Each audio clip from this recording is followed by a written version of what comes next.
Picture this. It's 1940, and Virginia Cacioppo, a former opera singer desperate for one last chance at fame, walks into what she believes is her ticket back to stardom. Instead, she's walking into the home of a woman who will turn her body into household items within hours. This is the story of how motherly love became the motivation for some of the most disturbing murders ever recorded. And it's just the beginning of our journey through the minds of history's most dangerous women. These are some of the most dangerous women that have ever lived. Let's start with an Italian woman who slaughtered her victims, melted their bodies in acid, and turned their flesh into soap and blood into tea cakes, all in the name of motherly love. Leonarda Cianciulli, the soap maker of Correggio. In the quiet Italian town of Correggio, behind a friendly face, a monstrous secret was brewing, earning her a name that would become a whisper of local horror. Leonarda was a widow in southern Italy, whose life was defined by unimaginable loss, having been forced to bury 13 of her 17 children in their infancy. This immense, unrelenting grief festered into a deep-seated paranoia. Convinced she was cursed, especially after a traveling fortune teller confirmed her fears with a chilling prophecy, she became obsessively protective of her 4 surviving children. Her maternal love twisted into a dark, suffocating force that saw threats in every shadow. When her eldest and most beloved son, Giuseppe, was drafted to fight in the escalating chaos of World War II, the official notice felt like a death warrant signed by fate itself. Panic consumed her, and a twisted, desperate logic took hold. She became utterly convinced that the only way to protect him from the battlefield was through the ancient and forbidden magic of human sacrifice, a life for a life, an offering to appease the cruel forces she believed governed the world. Virginia Cacioppo, one of her 3 chosen victims, was a former soprano whose voice had faded with time. She was now desperate for a comeback, and her yearning for a second chance made her the perfect, vulnerable target. Leonarda expertly preyed on this desperation, inventing a prestigious job in Florence. She then gave one crucial whispered instruction: tell no one. This would ensure her victim simply vanished, erased from the world before she was even gone. On the morning of September 30th, 1940, an unsuspecting Virginia came to Leonarda's home, her heart full of hope for the new life that awaited her. After writing cheerful goodbye letters to her family, unwittingly scripting her own disappearance, Virginia accepted a glass of drugged wine. As she fell into a stupor, Leonarda struck her from behind with an axe. Horrifyingly, she was still alive after the first blow, her mind struggling to comprehend the ultimate betrayal. With cold, methodical resolve, Leonarda finished the job. But this was just the beginning of the desecration. She butchered the body, throwing the pieces into a large cauldron with caustic soda until they had dissolved into a thick, dark pulp. From this grotesque slurry, she crafted her creations. She rendered the body fat into crude, glycerin-scented bars of soap and baked the coagulated blood into crunchy tea cakes, which she then served with a smile to her unsuspecting neighbors and even her own son. Virginia wasn't her only victim. 2 other lonely women, Faustina Setti and Francesca Soavi, were lured into her home with similar false promises and met the same macabre fate. When Virginia's persistent sister-in-law refused to believe she had simply left and relentlessly pressured the authorities, police finally began to investigate. The trail of missing women led directly to Leonarda's door. At first, she denied everything.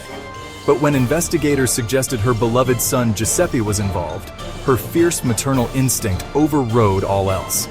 To shield him from suspicion, she confessed to everything, almost proudly, recounting every gruesome detail. Sentenced to 30 years in prison plus 3 in a criminal asylum, the fortune teller's other prediction, made so long ago, had finally and tragically come true. In your right hand I see prison, in your left an asylum. In the criminal underworld, some names are whispered with fear, but one name was screamed in terror: Griselda Blanco. Known as the cocaine godmother, her reign was built not on business, but on a foundation of pure terror that would drench the streets of Miami in blood.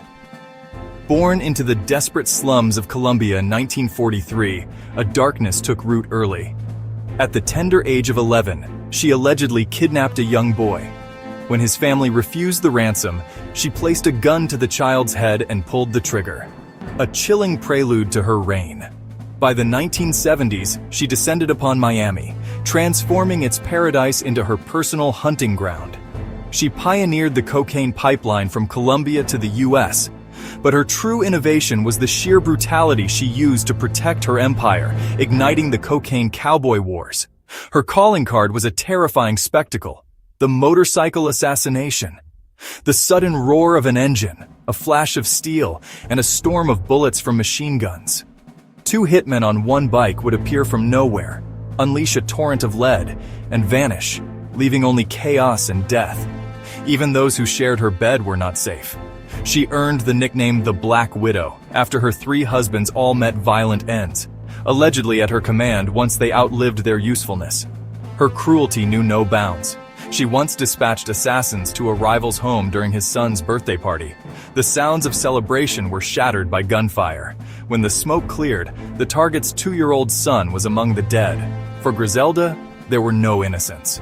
Her reign of terror, which claimed over 200 lives, seemed unstoppable. But the net was closing. The break came not from a shootout, but from a quiet whisper over a tapped phone line. In 1985, her own words became her cage. She served less than 2 decades in prison.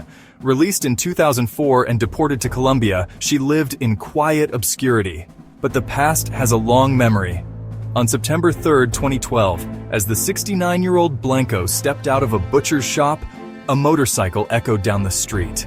An assassin pulled alongside her and fired 2 shots into her head. The godmother fell, her life extinguished by the very method she had perfected. 1. Myra Hindley, the Moors murderer. In the grim shadow of post-war Manchester, a new evil was taking root.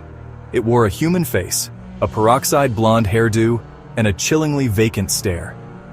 This was Myra Hindley. Born in 1942 to an abusive home, Hindley was a woman with a void at her core. She met Ian Brady at work, a man who saw that emptiness and filled it with his own dark poison. He poisoned her mind with books on sadism and Nazi ideology. He convinced her to help him commit what he called the perfect crime, a murder so flawless it would go unsolved, a secret only they would share. Together they murdered 5 children between 1963 and 1965, turning the bleak Saddleworth Moor into their private graveyard. Pauline Reed, 16, was first. Hindley lured her into their car with a kind offer to help find a lost glove, a lie that led her to a shallow grave. John Kilbride, 12, was tempted from a market with the promise of a bottle of sherry, a cruel adult bait for a child. Keith Bennett, also 12, vanished on his way to his grandmother's house. His body was never found, lost forever to the unforgiving landscape. Leslie Ann Downey, just 10, was snatched from a fairground. Her final, terrifying moments were captured on a reel-to-reel tape, a recording of pure horror. Their final victim, 17-year-old Edward Evans, marked the end of their monstrous spree. When Ian killed Edward with an axe in front of Myra's brother-in-law, he ran in terror to the police, his testimony finally bringing their reign of terror to an end. Police found weapons, blood, and the horrific audio recordings. Both were sentenced to life. Myra claimed innocence, insisting Brady had manipulated her. But the audio tapes proved otherwise, capturing her cold, taunting voice. She died in 2002, taking her secrets, including Keith's burial location, to the grave. 4. Aileen Wuornos, the highway killer. Born in 1956, abandoned by both parents, Aileen was trading sex for food by age 11. Pregnant from assault at 14, kicked out by her grandfather, she lived on Florida highways as a prostitute. In 1989, after meeting waitress Tyria Moore, something snapped. Between 1989 to 1990, she killed 7 men along highways, claiming self-defense but clearly robbing them. When caught in 1991, Tyria cooperated with police. Aileen confessed to protect her lover, not knowing Tyria had already betrayed her. I'm a serial killer. I killed them, I robbed them, and I'd do it again. Executed in 2002, her last words, I'll be back like Independence Day with Jesus, big mothership and all. 5. Juana Barraza, the silent lady born in Mexico in 1957, traded by her alcoholic mother to a man for beers at age 13. The abuse she endured created a rage that targeted elderly women who reminded her of her mother. By day, she was a professional wrestler. By night between 1998 to 2006, she murdered 48 elderly women in Mexico City. Her method? Pose as a nurse or government worker, gain trust, then strangle them with cords or beat them with household objects. Police were confused, arresting trans women thinking the killer was hiding in feminine clothing. Juana hid in plain sight behind her wrestling mask. Caught in 2006 after a witness saw her leaving a crime scene, fingerprints linked her to at least 10 murders. Sentenced to 759 years in prison, Mexico's largest sentence ever. Her only request? To keep watching wrestling on TV. These women, from the soap maker to the godmother to the silent killer, represent some of the most chilling examples of how trauma, obsession, and pure evil can manifest in the most dangerous ways imaginable.